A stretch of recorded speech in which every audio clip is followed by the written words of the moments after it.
అలా సేపటి తర్వాత అనుగ్రహం కలవాడైనటువంటి శుక్రుడు మళ్ళా దివ్య దృష్టితో చూశాడు. ప్రపంచం అంతా చూశాడు, కచుడు కనపడలా. అప్పుడు మద్యంలో కలిసినటువంటి బూడిద రూపంలో తన కడుపులో ఉన్న కచుడిని చూశాడు. చివరికి ప్రపంచం అంతా చూశాడు, ఎక్కడా కనపడలా. తనలో చూసుకున్నాడు. అప్పుడు బూడిద రూపంలో ఉన్నటువంటి కచుడిని చూశాడు. అప్పుడు మద్యపానం చేయడం వల్ల కలిగిన హాని, రాక్షసులు చేసిన కీడును తెలుసుకున్నాడు. ఇక్కడ ఆ అమ్మాయి తాము చెప్పినటువంటి పని చేయనప్పుడు అన్నం తినేందుకు అంగీకరించకుండా ఏడవటం అనేది పిల్లలకి, ముఖ్యంగా ఆడవాళ్ళకి సహజ గుణం. అలుగుతారు. అలా అలిగింది ఈ అమ్మాయి కూడా. పూర్వం అనేక జన్మలలో పుణ్యకార్యాలను బాగా అనేకం చేసి పొందబడినటువంటి జ్ఞానం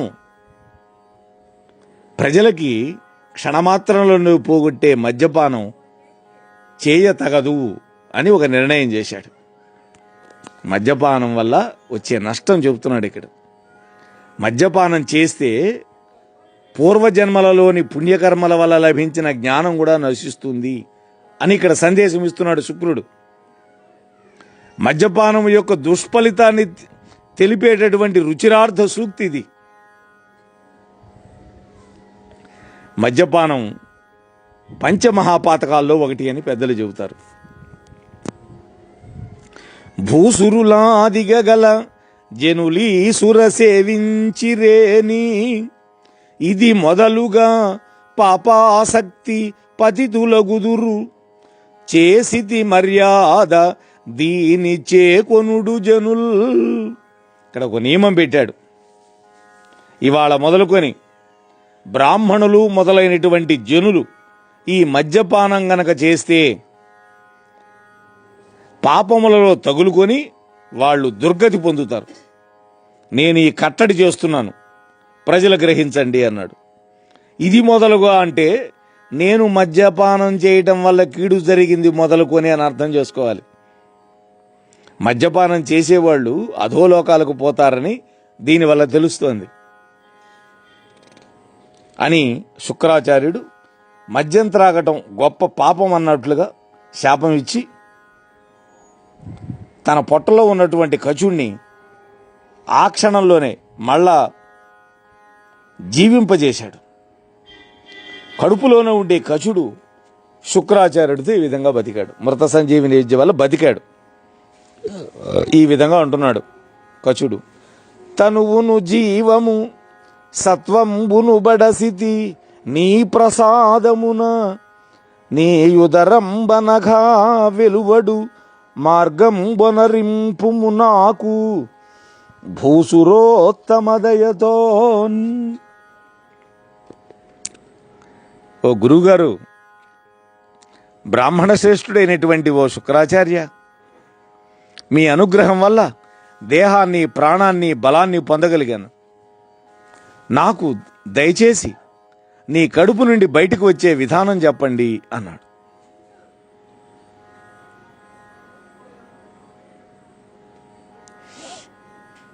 అని కచుడు అనగానే, నాయనా, నా కడుపు చీల్చితే గాని, బద్దలైతే గాని కచుడు బయటికి రాలేడు. కడుపు బద్దలైతే మూర్ఛ పొందినటువంటి నన్ను ఈ కచుడు మళ్ళా బతికించాలి అని శుక్రుడు ఆలోచించి కచుడికి మృత సంజీవిని విద్యను ఉపదేశించాడు.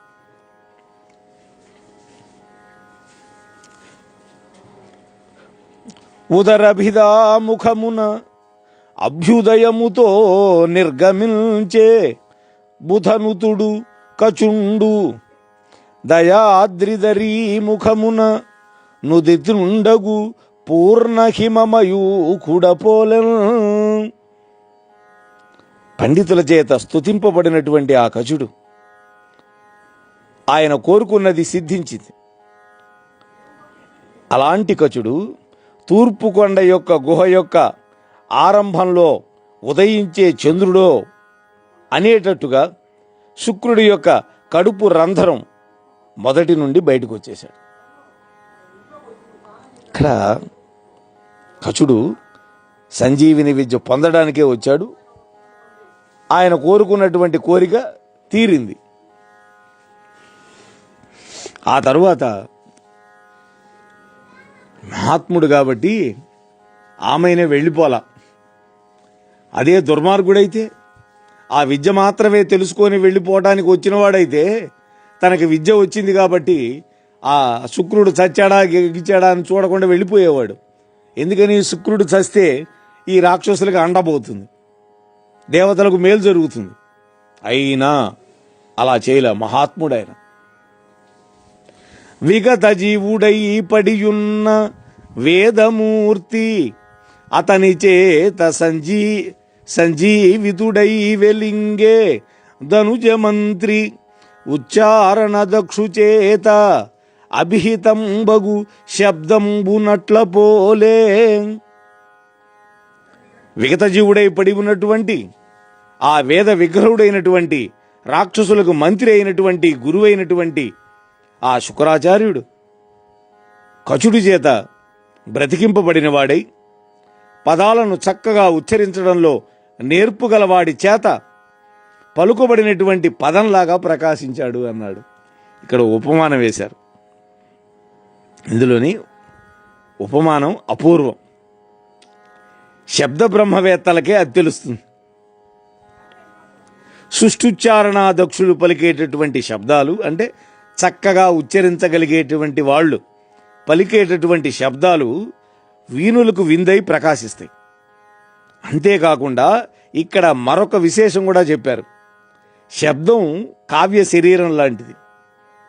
అది సమర్థంగా ఉచ్చరింపబడితే సమగ్రంగా ఆవిష్కరింపబడినట్లు అవుతుంది.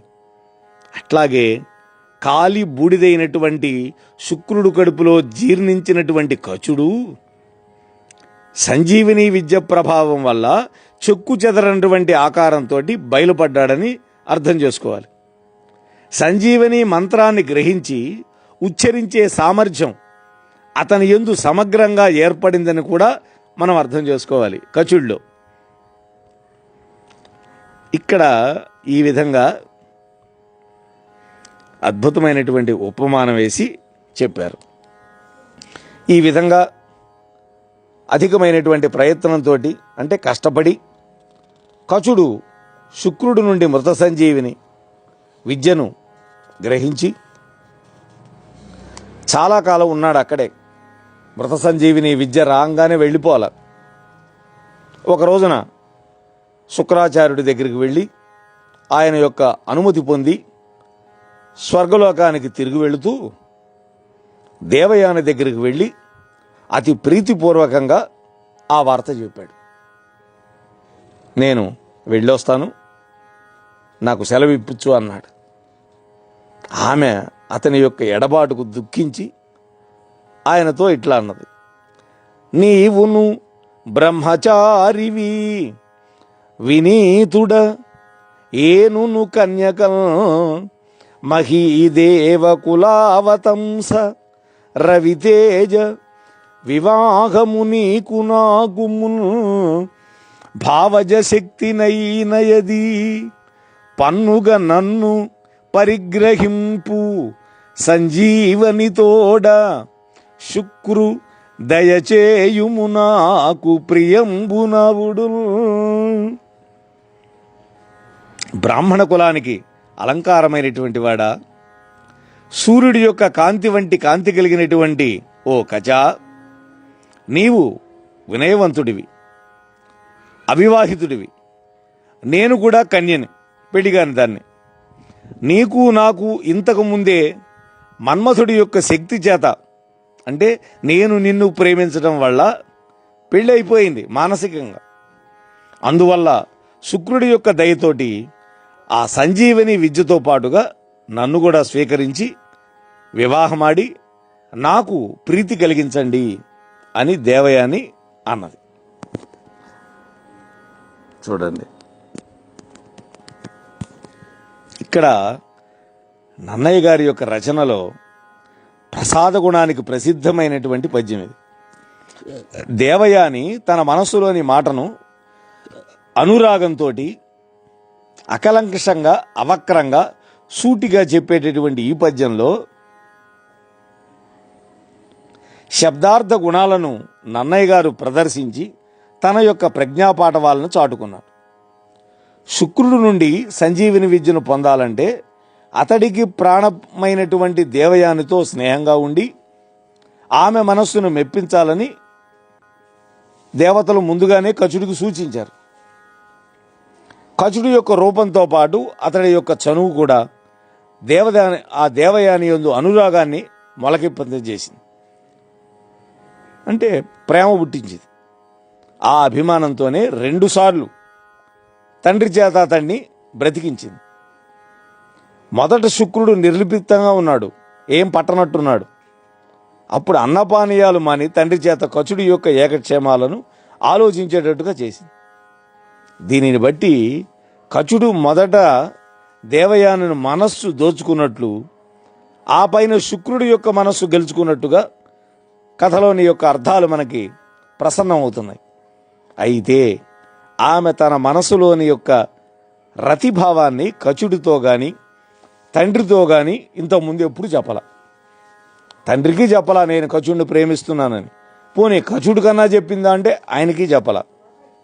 దానికి కారణం కచుడి యొక్క విద్యాభ్యాసం ముగియకపోవటమే, పూర్తిగాల. విద్య ముగిసిన తర్వాత బ్రహ్మచారులైనటువంటి విద్యార్థులు వివాహ యోగ్యతను పొందుతారు. అదే కదా స్నాతకం అంటాం మనం, స్నాతక వ్రతం. కాబట్టి ఆమె తన కోరికను కచుడు విద్యాభ్యాసం పూర్తి చేసి దేవలోకానికి బయలుదేరేంత వరకు బయటపెట్టల. కాగా ఇక కచుడు బయలుదేరే లోపలే తన కోరికను అతడికి చెప్పి వెంటనే అతన్ని దక్కించుకోవాలి. అదే ఆమె ఆలోచన. ఆ ఆత్రంలో మనసులోని మాటను సూటిగా చెప్పినట్టుగా నన్నయ్య గారు రచించారు. కచుడి యందు తన మనస్సు లగ్నమైనది కాబట్టి వివాహం అయినట్లేనని నిర్ణయించి చెప్పింది దేవయాని. మన ఇద్దరికి వివాహం అయిపోయినట్టేను. కచుడి యొక్క అంగీకారాన్ని ఆమె అడగల. దానికి కారణం అతడు తిరస్కరిస్తాడని ఆమె ఊహించల. దానికి అతడు చూపుతున్నటువంటి చనువు కూడా బహుశా కారణం కావచ్చు. పూలు తెచ్చివ్వటం, పండ్లు తెచ్చివ్వటం, మంచి మాటలు చెప్పటం,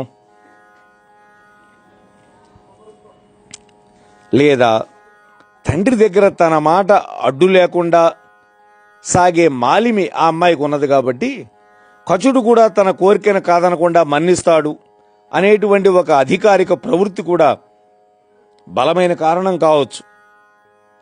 మృత సంజీవిని విద్యను శుక్రుడి యొక్క దయతో ఏ విధంగా స్వీకరించాడో అదే విధంగా తనను కూడా స్వీకరించమని కోరుకున్నది. ఇందులో కచుడే శుక్రుడిని అడిగి తనను వివాహమాడాలని, అడిగితే తన తండ్రి శుక్రుడు కాదు అనకుండా తాను చూసుకుంటానని చెప్పింది. మా నాన్న ఒప్పుకునేటట్టు చేస్తానని అన్నది.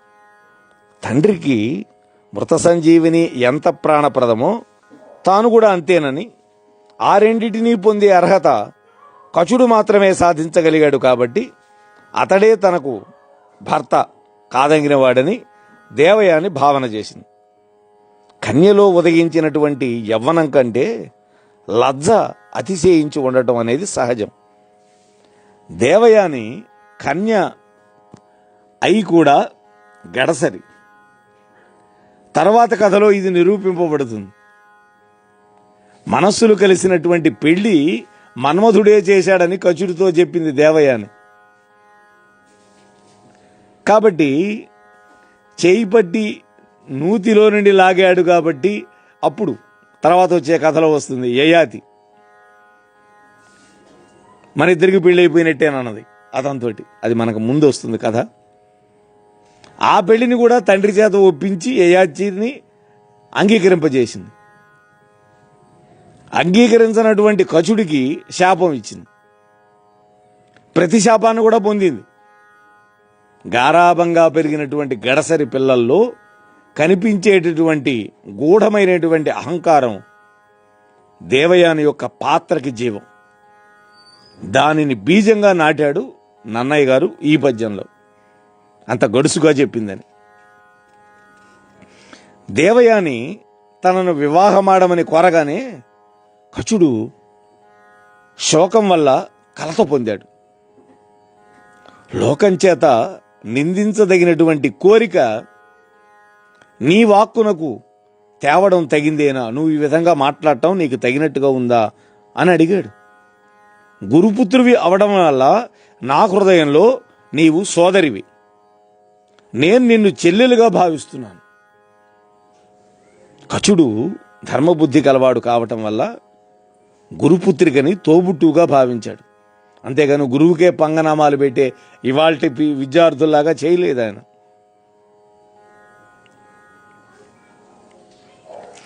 గురువులకు శిష్యులు పుత్రులు పరమార్థమలోక ధర్మ పథమిది, దీనిన్ పరికింపక ఈ పలుకులు తరుణి గురుపుత్రి నీకు తగునే పలుకం.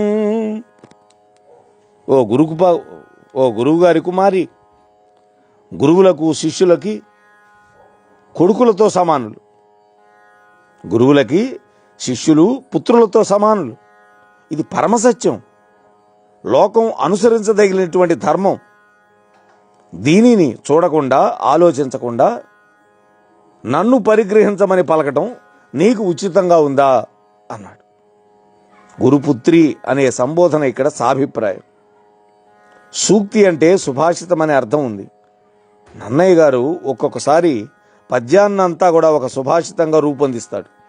ఒక్కొక్కసారి పద్యంలోని కొంత భాగాన్ని సూత్రీకరిస్తాడు, సూత్రంగా సూక్తిగా చిత్రీకరిస్తాడు. సామెతల వంటి వాక్యాలను పద్యం యొక్క పూర్వార్థంలో కానీ ఉత్తరార్థంలో కానీ నిబంధించటం అనేది నన్నయ్య గారి యొక్క రచనా శిల్పంలోని ఒక మెళకువ.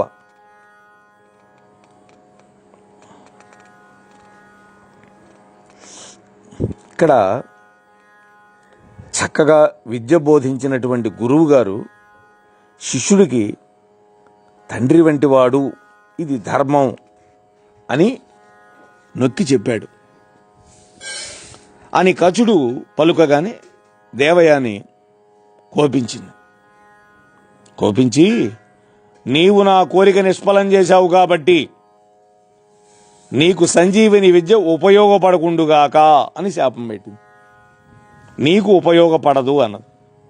కచుడు అన్నాడు, ఆయన తక్కువ తినలా, నేను ధర్మ మార్గాన్ని అతిక్రమించనివటువంటి వాడిని కాబట్టి నీ శాపవచనం చేత నాకు సంజీవని విద్య పనిచేయకపోయినా నా చేత ఉపదేశం పొందిన వాళ్ళకు పనిచేస్తుంది అన్నాడు. ఇంక నీవు ధర్మం కాని పని అంటే సోదరప్రాయుడైనటువంటి తండ్రి యొక్క శిష్యుణ్ణి పెళ్లాడాలని ఆలోచించావు కాబట్టి నిన్ను బ్రాహ్మణుడు పెళ్లాడకుండుగాక అని శాపం.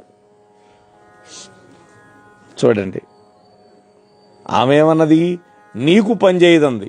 ఈయనేమన్నాడు, నాకు పని చేయకపోయినా పర్వాలేదు, ఏం ప్రమాదం ఏం లేదు, నేను ధర్మ మార్గాన్ని అతిక్రమించని వాణ్ణి కాబట్టి నాకు పని చేయకపోయినా నా చేత ఉపదేశం పొందిన వాళ్ళకు పనిచేస్తుంది అన్న. అలాగే నీకు బ్రాహ్మణుడు భర్త కాడని శాపం పెట్టాడు. పండితుల చేత స్తోత్రం చేయబడేవాడు బృహస్పతి కుమారుడు అయినటువంటి ఆ కచుడు దేవతల యొక్క నివాసమైనటువంటి స్వర్గానికి వెళ్ళాడు. దేవతలకి ఆ సంజీవని విద్య ఉపదేశించి దేవతలందరికీ మేలు చేస్తూ ఉన్నాడు. దీనిని కచోపాఖ్యానం అని కూడా పెద్దలు అంటారు. కచుడు వెళ్ళిపోయిన తర్వాత శుక్రుడు ఉన్న చోట రాక్షసరాజైనటువంటి వృషపరువుడి యొక్క కూతురు శర్మిష్ఠ అనేటువంటి పేరు గల కన్య వేల కొద్దీ కన్యల చేత చుట్టబడి దేవయాని తోట అడవికి వెళ్ళింది ఒకరోజు. చూడండి దైవయోగం ఎట్లా ఉంటుందో. ఆ ఉద్యానవనానికి వెళ్ళి ఒక కొలను ఒడ్డున వాళ్ళందరూ కూడా తమ తమ కట్టుబట్టలన్నీ కూడా విడిచి అక్కడ పెట్టి జలకేళి చేస్తూ ఉన్నారు, జలకాలాడుతున్నారు. అప్పుడు ఒక సుడిగాలి వచ్చింది. ఇవన్నీ కూడా దైవయోగమే, శాపం ఫలించాలిగా. ఆ సుడిగాలి వల్ల వాళ్ళు గట్టున పెట్టినటువంటి బట్టలన్నీ ఎగరగొట్టబడి కలిసిపోయినాయి. ఆ కన్యలు సరస్సు నుండి బయటకు వచ్చి తొందరగా, ఇప్పుడు బయట ఎక్కువసేపు దిగంబరులుగా ఉండలేరుగా, కాబట్టి గబగబా వాళ్ళకి వెతుక్కున్నారు, ఎవరికి అందింది వాళ్ళు వేసేసుకున్నారు. అప్పుడు ఏమైంది, ఒకళ్ళ చీరలు ఒకళ్ళు కట్టుకున్నారు, మారిపోయినాయి. ఆ సమయంలో దేవయాని యొక్క చీర శర్మిష్ట కట్టుకుంది, రాజుగారి కూతురు కట్టుకుంది. అప్పుడు ఆ శర్మిష్ట వస్త్రాన్ని దేవయాని గ్రహించకుండా యావగించుకొని శర్మిష్ఠను చూసి ఇట్లా పలికింది. చూడండి ఆమెలో అహంకారం.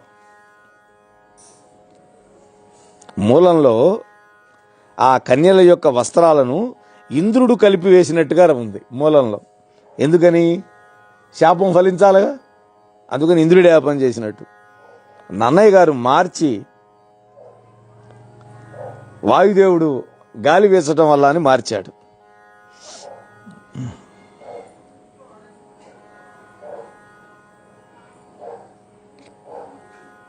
సరే, ఆ శర్మిష్ఠను చూసి కోపంతో దేవయాని అంటున్నది, లోకోత్తర చరిత్రుండగు నా కావ్యుతనూజ నీకు నరాధిత ఆరాధిత నే ప్రాకట భూసుర కన్యక నీ కట్టిన మైల కట్ట నెర్తునే చెప్పుమా. చూడండి ఎంత మాట్లాడుతుందో. ఇంతకు ముందే చెప్పాడు కదా నన్నయ్య గారు ఆమె స్వభావాన్ని, కచుడి దగ్గర మాట్లాడిన విధానం.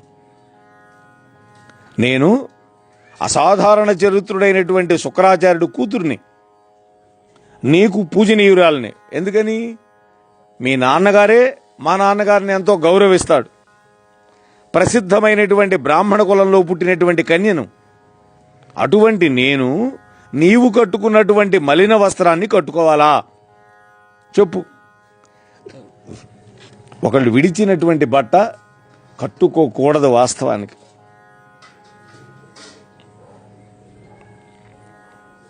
దేవయాని ఆ విధంగా మాట్లాడగానే శర్మిష్ఠ ఏమో తక్కువ తినదా, రాజుగారి కూతురు కదా.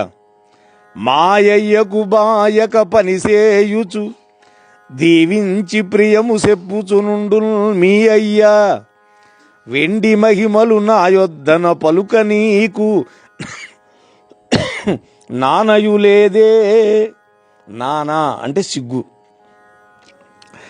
మీ తండ్రి అయినటువంటి శుక్రుడు మా తండ్రి అయినటువంటి వృషపర్వుణ్ణి విడవకుండా సేవిస్తూ ఆశీర్వదించి ప్రియవాక్యాలు పలుకుతూ ఉంటాడు. మరి మీ గొప్పతనాలు నా దగ్గరే పలికేందుకు నీకు సిగ్గులేదా ఈ మాట మాట్లాడటానికి అన్నది. నేను కట్టుకున్న వస్త్రం నీవు కట్టుకోరాదా ఏమిటి అని గర్వంతో నిందించి దేవయానిని ఒక నూతిలో తోసేసింది. అది పాడుబడ్డ బావి, దాంట్లో నీళ్లు లేవు. శర్మిష్ఠ తన యొక్క 1000 మంది చెలికెత్తలతోటి కూడి ఇంటికి వెళ్ళిపోయింది. చూడండి, తోసవతల బారేసి వెళ్ళిపోయింది. ఇక్కడ సహజంగా జరుగుతున్నట్లుగా చిత్రించే కథా సన్నివేశాలు కొన్ని భావి కథార్థ వ్యంజకాలుగా మనకి నిబంధించబడి వస్తుధ్వని శిల్పం చూపిస్తారు. సుడిగాలి చేత శర్మిష్ఠ దేవయానుల యొక్క చీరలు కలిసిపోయినాయి. దేవయాని చీర శర్మిష్ఠి ధరించింది, శర్మిష్ఠ చీరను దేవయాని తిరస్కరించింది. ఆ పాత్రల యొక్క చిత్తవృత్తులకి ఈ 2 నిదర్శనాలు. ఇక్కడ విశేషం ఏంటంటే చీరలు మారిపోయితే ఇరువురు భావి కథలో యయాతికి భార్యలు కావాలి, సవతులు కావాలి. క్షత్రియ వనిత పెండ్లాడదగినటువంటి యయాతిని శర్మిష్ఠకు దక్కకుండా దేవయాని తాను పొందగలుగుతుందని బలీయమైనటువంటి విధి వల్ల శాపం వల్లనే శర్మిష్ఠ 1000 మంది చెలికెత్తలతో సహా తనకు దాస్యం చేసేటట్లుగా సాధించగలుగుతుంది భావి కథలో. ఈ కథార్థాలకు బీజాలు ఇక్కడ పడ్డాయి. చీరలను కలిపినటువంటి గాలి విధి వాళ్ళిద్దరూ కూడా సమతులయ్యేటటువంటి యోగం అందులో ధ్వనిస్తుంది. చీరలు యయాతికి భార్యలుగా ఉండే సతీత్వాలకు సంకేతాలు. ఆ చీరలు క్షత్రియ వనిత కట్టుకునే చీరని తాను ధరించలేదు దేవయాని. ఇక్కడ భావి కథలో శర్మిష్ఠలాగా దేవయాని యయాతి యొక్క మనస్సును ఆకర్షించల. శుక్రుడి యొక్క భయం వల్ల, దేవయాని యొక్క గడిసరితనం వల్ల యయాతి ఆమెను కట్టుకున్నాడే కానీ సహజమైనటువంటి వలపు వల్ల కాదు. ఎందుకని? కట్టుకోకపోతే ఆ శుక్రుడు శాపిస్తాడేమోనని భయం. దేవయాని జాత్యహంకారవతి, జాతి చేత అహంకారం. శర్మిష్ఠ అభిమానవతి, రాజుగారి కూతురు కాబట్టి. పట్టింపు వస్తే 100 మంది చెరికెత్తల సాయంతో దేవయానిని పాడుబడినటువంటి బావిలో పడగొట్టగలిగినటువంటి సమర్థురాలు శర్మిష్ఠ. తర్వాత కథలో తాను యయాతిని పెండ్లాడి తన కుమారుడైనటువంటి పూర్ణుని యొక్క గుణం యొక్క ఔన్నత్యం వల్ల ప్రతీకారి ప్రవృత్తి అనేది క్రమంగా ఆమెను గార్హస్య సుఖాలకి భర్తకి దూరం చేస్తాయి. తర్వాత కథలో అంటే దేవయానికి కోపం ఉన్నది, అహంకారం ఉన్నది, అసహనం ఉంది, ఈర్ష్య ఉంది, అలాగే ప్రతీకార వాంఛ. ఇవన్నీ ఏమైంది? తన యొక్క గృహస్థ జీవనానికి దూరం అయిపోయింది, భర్తకి దూరం చేసినాయి.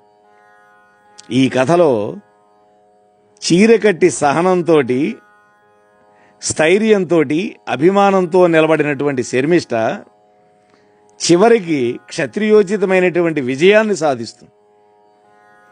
జాత్యహంకారం వల్ల ఈ దేవయాని రెండిటికీ చెడ్డ రేవడవుతుంది. భర్తను తిరిగి పొందినటువంటి దేవయాని ఓడిపోయినటువంటి అహంకారిని. ఆ భావి కథార్థాలకి ఇక్కడ కథా సన్నివేశాలను వ్యంజకాలుగా సంయోజన చేయటం అనేది నన్నయ్య గారి యొక్క ప్రసన్న కథా కలితార్థయుక్తికి ఒక మచ్చు తనక. ఇక ఆమె వెళ్ళిపోయింది చిలికెత్తలతోటి. ఈ దేవయాని బావిలో పడింది. నహుషుడి యొక్క కుమారుడు యయాతి మహారాజు. ఆయన వేట అనేటువంటి వినోదంలో ఆసక్తి కలిగినటువంటి బుద్ధి గలవాడు. ఆయన ఆ రోజు అడవంతా తిరిగి అధికంగా శ్రమగలవాడై అక్కడ దేవయాని పడి ఉన్నటువంటి అడవి మధ్యలో ఉన్నటువంటి నూతి గట్టు దగ్గరకు వచ్చాడు. ఇదే దైవయోగం. అలా వచ్చి ఆ యయాతి మహారాజు నీళ్ల కోసమని అక్కడ విశ్రాంతి తీసుకొని చూచి ఆనుగుతిలో ఉప్పుతూ ఉన్నటువంటి ఒక గొప్ప లతని పట్టుకొని పెద్దవైనటువంటి స్తనయుగ్మంపై క్రమంగా జారుతూ ఉన్నటువంటి కన్నీటిని నింపుతూ ఉన్నటువంటి దాన్ని తన వద్దకి జనుల రాకకి ఒప్పుగా ఎదురు చూస్తూ ఉన్నదాన్ని వరుణదేవుడితో మిక్కిలి కోపించి జలమందలి నివాసాన్ని విడిచి భూప్రదేశం దిక్కుకురానున్నటువంటి వరుణదేవుడు పట్టమహిషిని పోలిన దాని వంటి దేవయానిని చూచాడు. ఇక్కడ చూడండి ఎంత ఆ రచన వైదుష్యం. శీర్షపద్యంలో చెప్పాడు ఇవన్నీ. సరే, ప్రతి పద్యం మనం చెప్పాలంటే సాధ్యం కాదు. అందువల్ల మనం దాని యొక్క భావార్థం మాత్రం చెప్పుకొని వెళ్ళిపోతున్నాం. ఆ బావిలో ఉన్నటువంటి దేవయానిని యయాతి చూశాడు. నువ్వు ఎవరివి? ఈ విధంగా ఒంటరిగా ఈ అడవి మధ్యలో ఉన్నటువంటి ఈ బావిలో ఎందుకు పడి ఉన్నావు అని అడిగాడు. దేవయాని విని ఎప్పుడూ తాము విహరించే ఆ అడవికి వేట వేడుక కోసం వస్తూ ఉండడం వల్ల అంతకు ముందు కూడా అతడిని చూచి ఉన్నదామె. యయాతిని చూసింది ఇంతకుముందు, అప్పుడప్పుడు వాళ్ళు వచ్చేవాళ్ళు కాబట్టి గుర్తుపట్టి అమర సన్నిభ ఏను ఘోర సురాసుర ఆహవ భూమి అయ్యమర వీరుల చేత మర్దితులైన దానవులను గత భ్రములుగా తన విద్య పెంపున ప్రాప్త జీవుల చేసి అత్యమిత శక్తి మెయిన్ వెలింగిన ఎట్టి భార్గవు కూతురన్. ఇక్కడ తరళ వృత్తంలో చెప్పాడు ఈ పద్యం. తన తండ్రి యొక్క వైభవాన్ని చెబుతోంది, తానెవరో చెబుతోంది. దేవతా సమానుడు అయినటువంటి ఓ యయాతి మహారాజా, తెలుసు కాబట్టి సంబోధించింది. నేను భయంకరమైనటువంటి దేవరాక్షసుల యుద్ధరంగంలో వీరులైనటువంటి దేవతల చేత చంపబడినటువంటి రాక్షసులను తన యొక్క మృత సంజీవిని విద్య యొక్క ప్రభావం వల్ల బతికించేవాడు, ప్రాణవంతులుగా చేసి అత్యధికమైన శక్తితో ప్రకాశించేటటువంటి శుక్రాచార్యుడి యొక్క కూతుర్ని అన్నది. ఇక్కడ తాను ఎటువంటి దాన్నో చెప్పింది. నేను దేవయాని అనేటువంటి పేరు కలిగిన దాన్ని, ఏమరపాటు వల్ల ఈ నూతిలో పడి పైకి రాలేకున్నాను. అబద్ధం చెప్పేసింది. ఆ శర్మిష్ఠ తోసిపారేసిందని చెప్పలా. ఏమరుపాటు కారణం వల్ల ఈ నూతిలో పడ్డాను, పైకి రాలేకున్నాను, నన్ను పైకి తీసి రక్షించండి అన్నారు. అప్పుడు ఆ బ్రాహ్మణ కన్య అయినటువంటి దేవయాని ఎడల మిక్కిలి దయకలవాడైనాడు. ఇక్కడ బ్రాహ్మణ కన్య దేవయాని ప్రమాదవశాత్తు నూతిలో పడల. శర్మిష్ఠ ఆమెను తోసిపడేసింది. కానీ ఆమె ఈ విధంగా చెప్పడం ఆమె యొక్క గడుసుతనాన్ని సూచిస్తుంది. కొంతమంది జారి పడ్డా కూడా పడ్డామని ఒప్పుకోరు. శుక్రాచార్యుడి యొక్క కూతురునని చెప్పుకొని ఆమె తన యొక్క ఆభిజాత్యాన్ని చాటుకుంది. తన పాటుకు కారణం చెప్పకుండా యయాతి మీద కలిగినటువంటి అభిలాషకి ప్రతిఫలంగా అతని యొక్క ఆదరాభిమానాలను పొందాలనుకోవటం, అలా మాట్లాడటంలో ఉన్నటువంటి వస్తుధ్వని.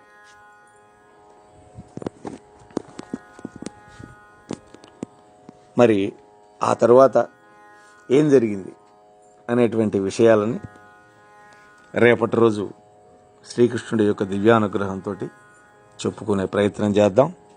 అంతవరకు స్వస్తి. మోహనవాణి తెలుగు పోడ్కాస్ట్ ఛానల్ ని లైక్, షేర్, సబ్స్క్రైబ్ చేయండి. ప్రక్కనున్న గంటను మ్రోగించండి.